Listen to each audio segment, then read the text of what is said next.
Welcome to 108 news Telugu బులెటిన్ల ముందుగా headlines. Durgamma ఆలయంలో అవినీతిపై ఆధారాలతో నేనున్నాను, పవన్కు పోతిన సవాల్. ఢిల్లీ కొత్త ముఖ్యమంత్రిగా మహిళకు ఛాన్స్, మల్ల కిరీటధారణకు సిద్ధం. ఆధార్ కార్డు ఉన్న వారికి మరో గుడ్ న్యూస్, ఆ విషయంలో మరో 3 నెలల పాటు ఉచితం. Guinness book of world రికార్డ్స్లో Mudra వేసిన శ్రీశైల ఆలయం, సెంటర్ ఆఫ్ ద ఎర్త్గా మల్లికార్జున మందిరం. టీడీపీ కూటమి అధికారంలోకి వచ్చిన 3 నెలల్లోనే ఏపీలో అవినీతి రాజ్యమేలుతోందని, విజయవాడ కనకదుర్గమ్మ ఆలయంలో 4 కోట్ల అవినీతి వ్యవహారం వెలుగులోకి వచ్చిందని వైఎస్ఆర్సీపీ నాయకుడు పోతిన మహేష్ వెల్లడించారు.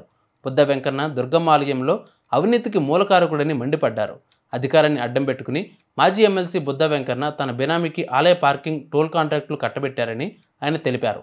అసెంబ్లీ ఎన్నికల ఫలితాలు వచ్చిన నాటి నుంచి దుర్గమ్మ ఆలయంలో బుద్ధ వెంకన్న పెత్తనం పెరిగిపోయిందని, అధికారాన్ని అడ్డం పెట్టుకుని ఆలయ అధికారులను బెదిరించి ఆయన అవినీతికి పాల్పడ్డారని పోతిన మహేష్ చెప్పారు. మరోవైపు కొందరు ఆలయ అధికారులు కూడా బుద్ధ వెంకన్నకు సహకరిస్తున్నారని ఆరోపించారు. పార్కింగ్ కాంట్రాక్టర్లపై అమ్మవారు ఆధారపడి ఉన్నారా చెప్పాలని చంద్రబాబు పవన్ కళ్యాణ్ని నిలదీశారు. అందరికీ నమస్కారం. అమ్మవారి ఆలయంలో తెలుగుదేశం పార్టీ కూటమి అధికారంలోకి వచ్చిన 3 నెలల్లోనే టీడీపీ మరియు కూటమి పందికొక్కులు 4 కోట్ల రూపాయలకి పైగా అమ్మ సొమ్ముని కొట్టేశారు. దీనికి ప్రధాన సూత్రధారి మాజీ ఎమ్మెల్సీ బుద్ధ వెంకన్న.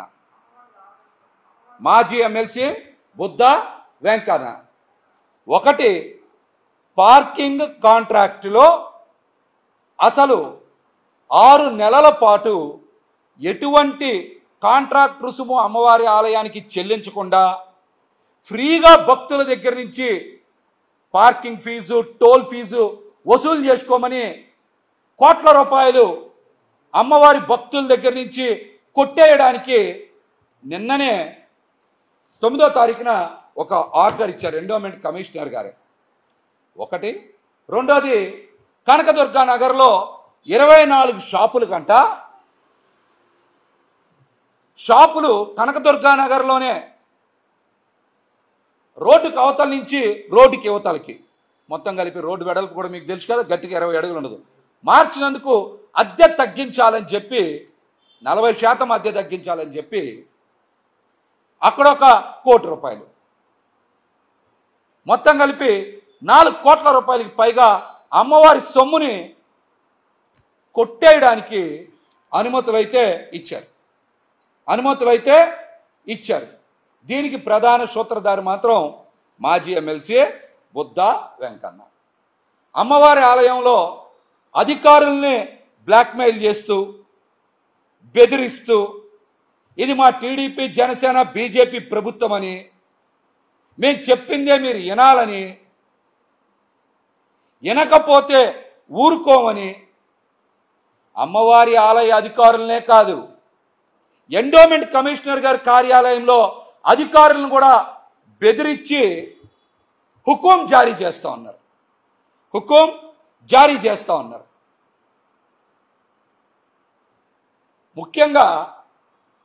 ముఖ్యంగా ఆలయ అధికారులు కూడా ఒక మాట చెప్పాలి. ఎండోమెంట్ అధికారులు కూడా, దేవాదాయ ధర్మాదాయ శాఖ అధికారులు కూడా ముఖ్యంగా ఒక విషయం చెప్పాలి. అమ్మవారు ఈ కాంట్రాక్టర్ల మీద, షాపుల మీద ఆధారపడి అమ్మవారు ఉన్నారా, లేకపోతే అమ్మవారి మీద ఆధారపడి ఈ కాంట్రాక్టర్లు, ఈ షాపుల వాళ్ళు బతుకుతున్నారా? దీనికి మీరు ఖచ్చితంగా సమాధానం చెప్పాలి. అధికారులతో పాటు చంద్రబాబు నాయుడు గారు, పవన్ కళ్యాణ్ గారు కూడా సమాధానం చెప్పాలి ఈ విషయానికి. ఆమ్ ఆద్మీ పార్టీ జాతీయ కన్వీనర్ ఢిల్లీ ముఖ్యమంత్రి అరవింద్ కేజ్రీవాల్ సంచలన ప్రకటన చేశారు. ఇంకో 2 రోజుల్లో తన పదవికి రాజీనామా చేయబోతున్నట్లు వెల్లడించారు. ప్రజలు మళ్లీ కొత్తగా ఓటు ద్వారా తీర్పు ఇచ్చేంత వరకు తాను ముఖ్యమంత్రి కుర్చీలో కూర్చోనని తేల్చి చెప్పారు. ప్రజలు ఎలాంటి తీర్పునిచ్చినా దానికి కట్టుబడి ఉంటానని, శిరసా వహిస్తానని అన్నారు.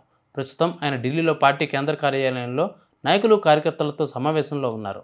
ఈ సమావేశంలో ఆయన ఈ ప్రకటన చేశారు. ఢిల్లీ అసెంబ్లీకి కొత్తగా ఎన్నికలు నిర్వహించిన తర్వాతనే నేను ముఖ్యమంత్రిగా ఆ సీట్లో కూర్చుంటానంటూ అరవింద్ కేజ్రీవాల్ ప్రతిజ్ఞ చేశారు.